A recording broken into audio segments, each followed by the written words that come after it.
నమస్కారం. ఈ వీడియోలో వృషభ రాశి వారికి మార్చి నెల మాస ఫలితం ఏ విధంగా ఉంది అనే అంశాన్ని మనం తెలుసుకునే ప్రయత్నం చేద్దాం.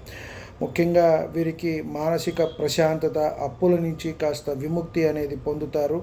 ఆర్థికంగా కాస్త కుదుటపడతారు. వీరి పేరు ప్రఖ్యాతులు అనేవి పెరుగుతాయి. కొత్త ఇళ్ళు అనేవి కొనుక్కుంటారు. భూమి కొనుగోలు చేసే ప్రయత్నం చేస్తారు.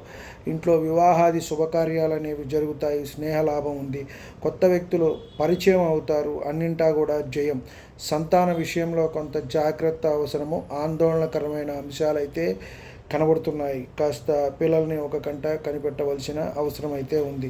కొత్త ఉద్యోగాలు వస్తాయి. ఉద్యోగ స్థానంలో లాభము, మార్పు సూచిస్తున్నాయి. అంటే ఎక్స్ట్రా వీడికి అదనపు బాధ్యతలు కూడా పెరిగే అవకాశం అనేది కనబడుతోంది. మానిటరీ బెనిఫిట్స్ అనేవి కూడా వీరికి వచ్చే అవకాశం కనబడుతోంది. మధ్యలో ఏమైనా చిన్న చిన్న అవాంతరాలు, విఘ్నాలు వచ్చినప్పటికీ కూడా సమసిపోతాయి. వాటికి గణపతి ఆరాధన చేసుకున్నట్టయితే దాని నుంచి వీరు బయటపడతారు అని చెప్పి మనం చెప్పవచ్చు.